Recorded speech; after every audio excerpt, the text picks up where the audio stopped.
Tiga. Bismillahirrahmanirrahim. Assalamualaikum warahmatullahi wabarakatuh. Saya Nur Hafia Shazza binti Edi Rozaimi dari Sarf Al-Dali Timah akan menyampaikan sebuah cerita yang bertajuk Sumayyah, Pengorbanan Wanita Terhebat. Sumayyah binti Khayyat adalah hamba Abu Huzaifah bin Mughirah. Tuannya mengawinkannya dengan Yasir bin Amir, iaitu perantau dari Yaman ke Mekah. Apabila Allah mengurniakan mereka seorang anak yang diberi nama Ammar, Abu Huzaifah pun membebaskan Sumayyah daripada menjadi hambanya. Ketika Islam mula tersebar, keluarga Yasir antara golongan yang pertama memeluk agama suci itu. Sumayyah tidak gentar dengan amaran musyrikin Quraisy yang menyeksa dan membunuh sesiapa yang memeluk Islam. Apabila bangsawan Quraisy mengetahui Sumayyah telah memeluk Islam, mereka menyerbu rumahnya.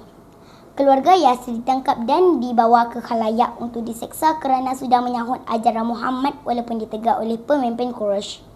Mereka akan menerima balasan kerana ingkar akan perintah pihak atasan Quraisy yang dipimpin oleh Abu Jahal.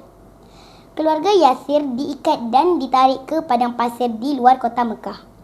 Mereka bertiga tidak akan dibebaskan sehingga mereka mengaku berhala-berhala sebagai Tuhan mereka.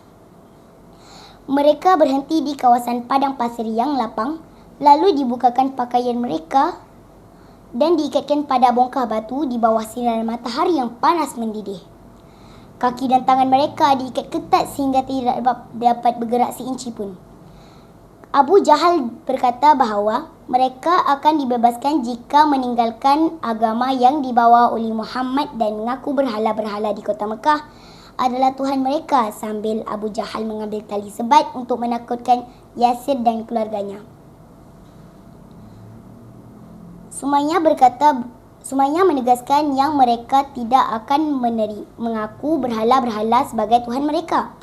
Sumayyah berkata bahawa mereka hanya beriman kepada Allah sahaja. Api kemarahan Abu Jahal semakin membara mendengar kata-kata Sumayyah itu tadi, dan menegaskan yang mereka akan menerima balasan kerana enggan menerima berhala sebagai Tuhan mereka. Abu Jahal dan pengikutnya mula menyebat tubuh Yasir, Sumayyah dan Ammar dengan kejam hinggakan darah mengalir daripada tubuh mereka. Allah berfirman dalam surah An-Nisa ayat 74 yang bermaksud, oleh itu, orang-orang yang beriman yang mengutamakan kebahagiaan akhirat daripada kesenangan kehidupan dunia, hendaklah mereka berperang pada jalan Allah untuk membela Islam. Dan sesiapa yang berperang pada jalan Allah untuk membela Islam, dan sesiapa yang berperang pada jalan Allah lalu ia mati, gugur syahid atau beroleh kemenangan, maka kami akan memberi kepadanya pahala yang besar. Berita penyiksaan keluarga Yasir sampai ke pengetahuan Nabi Muhammad sallallahu alaihi wasallam, sehinggakan baginda dan Abu Bakar keluar bagi menyelamatkan keluarga tersebut daripada seksaan kejam Abu Jahal. Namun mereka dihalang. Abu Jahal semakin sakit melihat keluarga Yasir yang masih enggan menuruti kemahuan mereka. Abu Jahal mengarahkan pengikutnya supaya memakai baju besi kepada keluarga Yasir agar bahang matahari lebih menyeksa mereka. Yasir, Sumayyah dan Ammar tetap dengan keimanannya kepada Allah. Abu Jahal mengarahkan pengikutnya meletakkan batu besar ke atas badan mereka. Seksaan demi seksaan diberikan kepada mereka, sehinggakan fizikal Yasir menjadi lemah kerana usianya yang sudah lanjut. Akhirnya, Yasir menghembuskan nafasnya yang terakhir dengan menyebut nama Allah. Walaupun Sumayyah sedih melihat penyiksaan terhadap suaminya itu, tetapi dia gembira kerana suaminya mati dalam menegakkan agama Allah.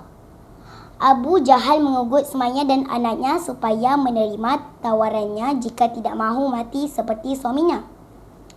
Abu Jahal mahu menunjukkan yang seksaan mampu mengubah pendirian seseorang. Sumayyah berkeras tidak mahu menurut kehendak Abu Jahal. Abu Jahal mengambil tombak di tangannya lalu dicocok ke dalam alat sulit Sumayyah. Akhirnya, dengan kalimah Allahu Akbar, Sumayyah pun menghembuskan nafasnya yang terakhir akibat tikaman tombak Abu Jahal itu.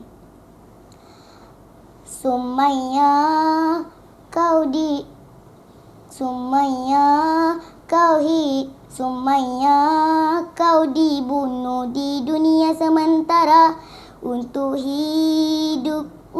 hidup di syurga yang selama-lamanya. Kaulah wanita terbaik sebaik manusia, namamu tetap menjadi sejarah.